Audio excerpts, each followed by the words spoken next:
Hello everyone, this is Overmind, and welcome to a StarCraft 2 replay analysis.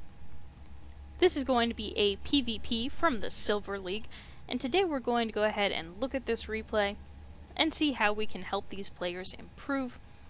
I'm going to go ahead and introduce him now, why not? Spawning up here at the top right side of the map in red, our Protoss player maxbie! And spawning on the bottom right side of the map, in blue, our Protoss player Nerdrrage from Clan iCheese, which is the Apple product that is sold to players below the Gold League. And just to make sure that he broadcasts what his clan is all about, I want you to go ahead and note that this nice little clan symbol here has a piece of cheese on it. Very good, Nerdrrage. Very good. But we're going to ignore Nerdrrage for a moment. Whoa, I was still zoomed in there. We're going to ignore Nerdrrage actually for a decent portion of this game because I want to focus on maxbie. Maxbie is our submitter. He responded when I said, hey, I'm looking for people who want to have their replays on my channel for advice and tips and generally having their replays analyzed. And maxbie was like, yeah, I'm in. It's going to be great. It'll be super duper fun. So maxbie is our hero for this game. We're going to try and help him out by finding anything that we can pick at and hopefully give him some tips as to how to improve. I actually already have something for you, maxbie. If you're a Protoss player and you're playing versus Zerg or Protoss, if your opponent attacks you, you want to make them fight on this ramp, which will constrict them and make it harder for them to attack. You're going to want to go ahead and utilize the fact that you're on the high ground, which will be good if they don't have vision or anything like that. It's going to really help you out. The third thing that really helps if someone is trying to push up your ramp is if your defending units make a concave. And these buildings are actually going to disrupt that concave a little bit. So probably don't try and wall off unless you're playing Zerg. Generally speaking. Obviously there's always exceptions, but generally speaking, versus Protoss and Terran, you don't so much want to wall off. If we look over in Nerdrrage's main base, you can see he has his buildings all clustered over here. Having a pylon sort of near your ramp, just so you have vision, is fine, but just make sure that you leave enough space that your units could cluster up around here and really stomp anything that wants to try and come up and bother you. Also note that this wall-off isn't complete. If you look at the space between the tree on the left side of the ramp and the gateway, I think there's enough room there for a probe to run through. I actually did the resume from replay function thing, just to make sure I was right about that. This probe's going to go ahead and run on in. Nerdrrage is doing something that's really good that maxbie definitely should be doing. I usually send out a probe scout at around the 9 supply mark after I go ahead and place my pylon. I'd say that you could probably send it as late as, 14 supply or so? Probably not later than that, but you definitely want to scout. I would recommend earlier rather than later, especially on a 4-spawn map, because then you at least know where the other player is. The other reason I'm going to talk a little bit about scouting is because versus Protoss, you can scout them for a long time. Really, you can't shut down scouting as Protoss until you get this first stalker here, which we can see Nerdrrage has up, until you get cannons placed in exactly the right positions, which is hard to do, or until you get a mothership core. So really looking at this stalker has not been out here for very long. I often keep probe scouts alive in Protoss opponents' bases until the 4.5 to 5 minute mark. It's pretty common. So, with that in mind, you gotta know that you're going to see anything annoying like 4 gates or cannon rushes sort of coming at you, which is really advantageous, especially if you're worried the person might cheese, which you might be concerned about if they're in a clan named iCheese. We do have the probe scout from maxbie coming on in at this point, because it's better to scout late than never, and he's gonna go ahead and see this Stargate. He saw that at least this one was building, I'm pretty sure. Yeah, he saw something building here. Don't know if he knows or not that that is another Stargate, but he certainly knows that there's going to be air. So, he's going to go ahead and expand, which is a great idea. He definitely needs to add on more gateways. Probably add on more than this, although he has some Stargates coming up, so that'll probably help balance it, but he could probably go up to 3 pretty easily with 2 bases. But in any case, the second part of scouting, first part being just going and looking, the second part being responding to what you see. We are going to have a little scout here from Nerdrrage, but maxbie should be able to clean this up pretty easily. Maybe he'll lose a couple probes, but with these zealots, yeah, they're going to come on down and take care of it. maxbie's doing a very good job of being present in his opponent's base, of seeing the things his opponent has, but I would argue that he's not responding to them very well. First and foremost, he's focusing on upgrades, but he doesn't have very many units. He has a whole bunch of minerals. He has a decent amount of gas.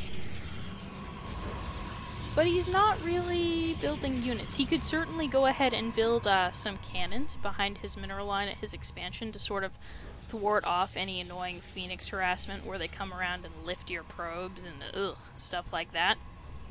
Probably want some cannons up here in his main just to keep that away from all of these tasty, tasty probes.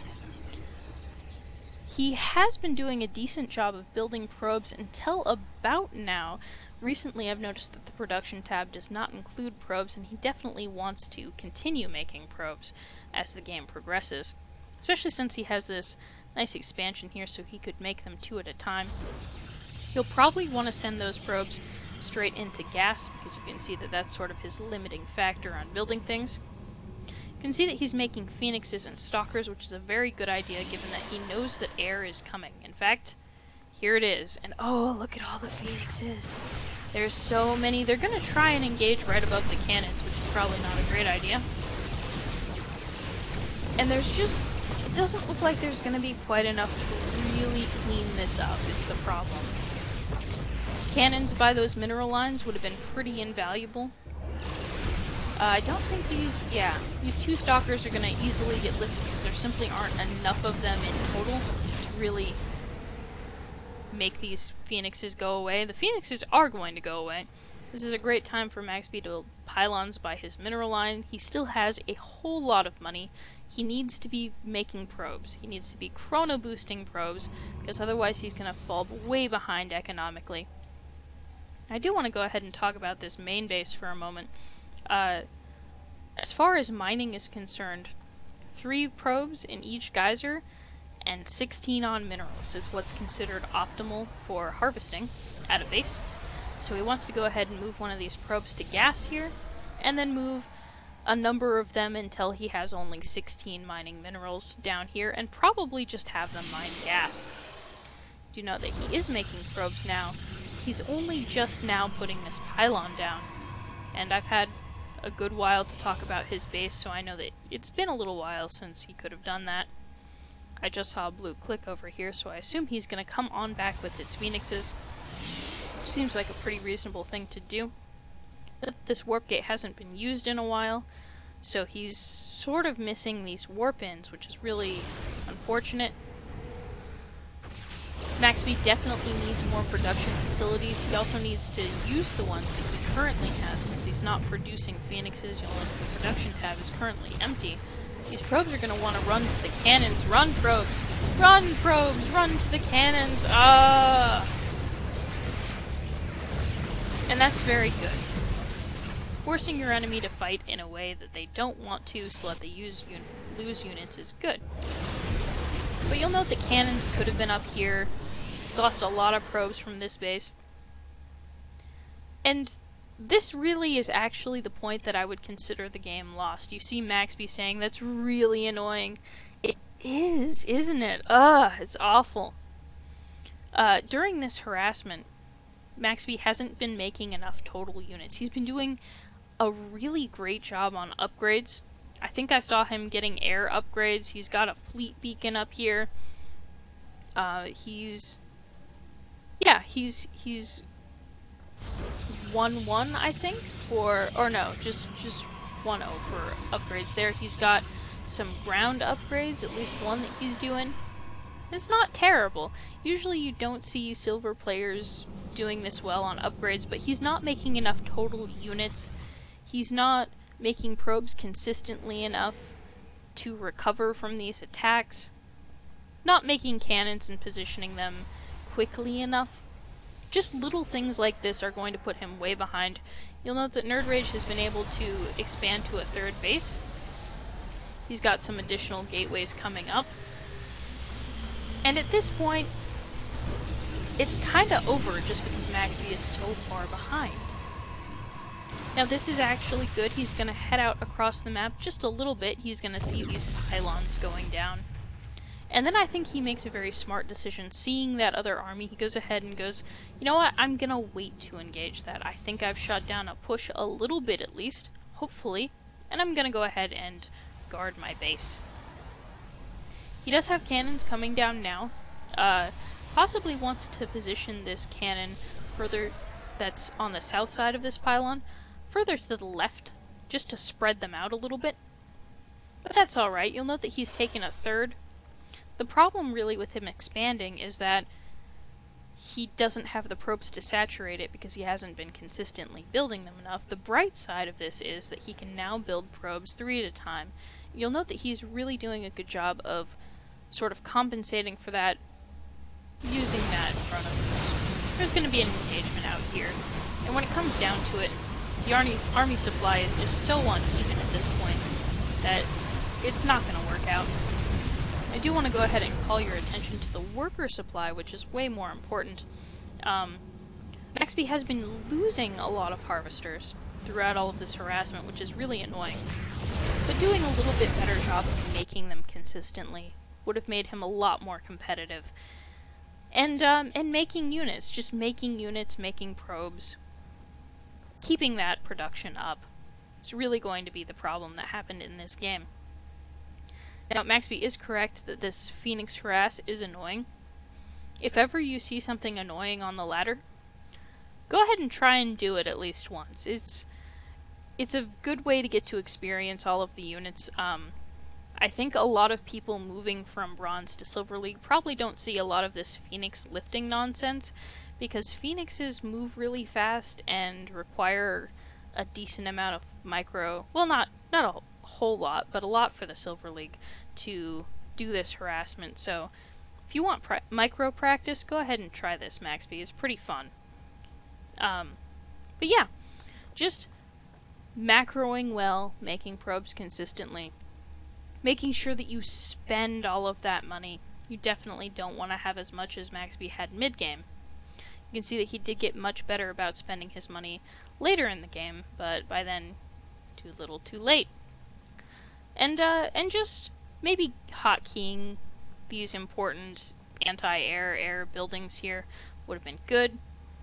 Little things like that. So really, maxbie did a lot of things that were very reasonable. He expanded, he made probes, he made units, but just not efficiently enough to really win this game, unfortunately. So in any case, thanks so much for watching, guys. If you would like to have one of your replays analyzed, please send it to noobcrafted@gmail.com. That's noobcrafted@gmail.com. If you just want me to have fun and cast your replay without nitpicking you or bothering you or giving you suggestions for improving, just for fun, go ahead and send it to that same email address, and I'll cast that as well. In any case, thanks so much for watching. Thank you to maxbie for submitting, and have a good night, guys.